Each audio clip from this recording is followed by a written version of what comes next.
So we are back in Lesvos again. Vasili, I'm glad to have you back again. It's Thank just you. for a few last words, but I would have been feeling impolite letting you go without the last words. So, but anyway, I think the conversation will go on anyway, because yeah, we are picking that up another time, I think.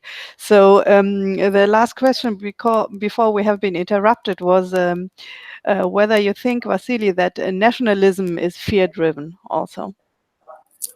I definitely think it is. It's fear-driven because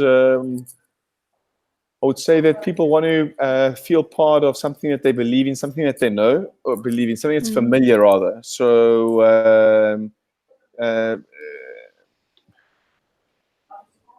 I will use, so there was an initiative here I'm hesitant because I'll say what happened. There was an incident here where someone said the asylum seekers were swimming in a specific area where the locals were swimming.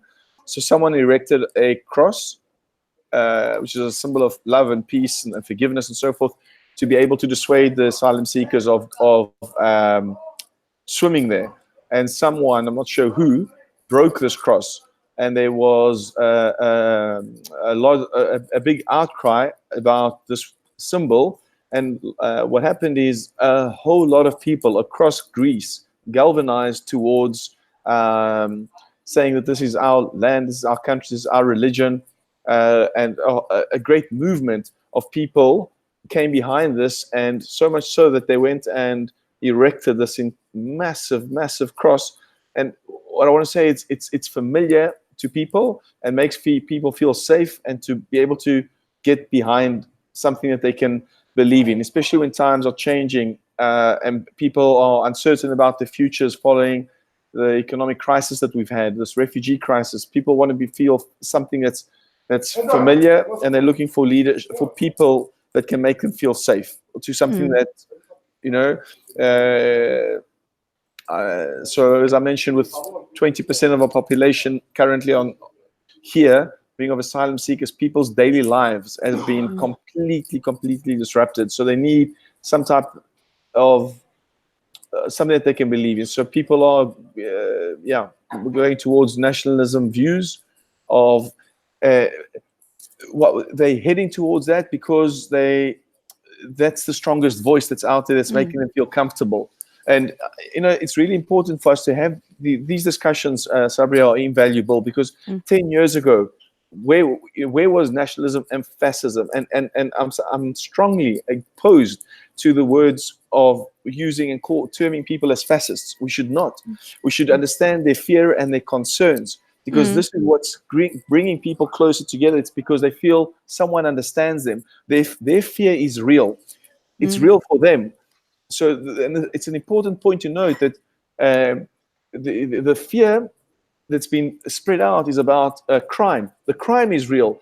And so what I want to say to you in context of that is people would not even imagine to go walk outside the refugee camp of Moria.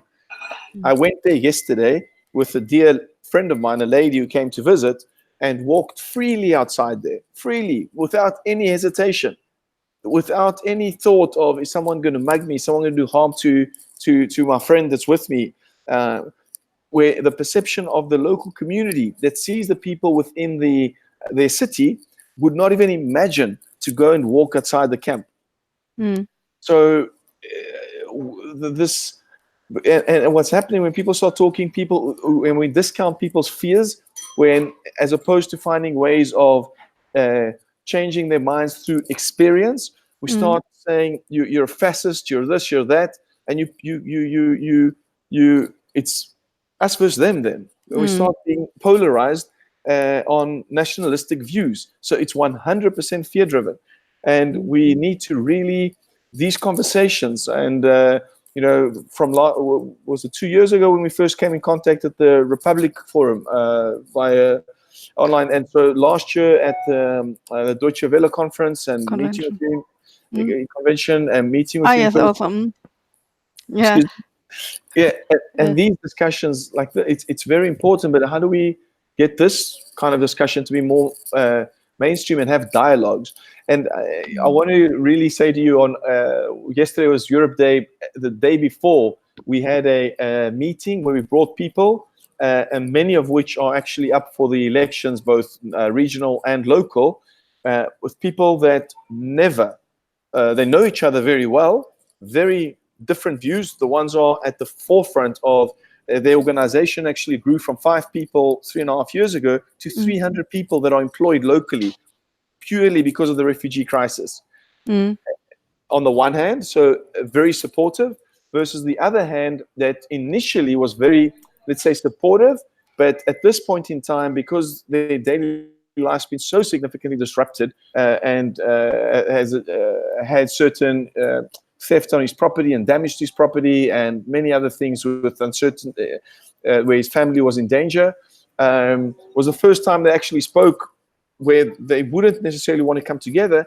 And it was incredible because there was a lot of respect and amazing dialogue.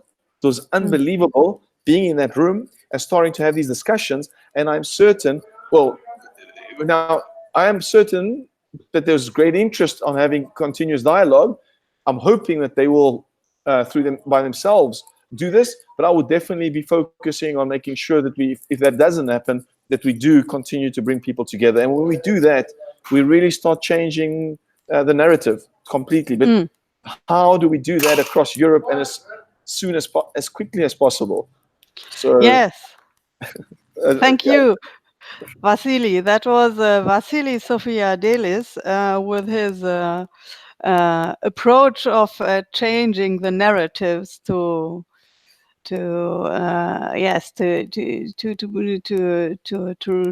realize the fear, but not giving it the narrative in the hand. So and his vision of how to embrace the change, that is really good. And Vasili, thank you very much that we have been discussing over how many kilometers between Lesbos and Bonn. I don't know, 3,000, 2,000, 1.5. But you see, we use tech for good, for talking to each other. And I'm sure we will go on talking together. So, and meeting other people. So have a good day. How's the weather in Lesbos now?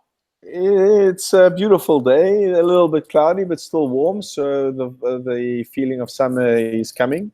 The So spring, rather, the spring is all in the air. So it's really, really beautiful, actually. spring is in the air and the feeling of summer is coming, Vasili. Those are the last words, and we will go on with the spring and the summer. So I'm looking forward to meet you again, and have a good evening.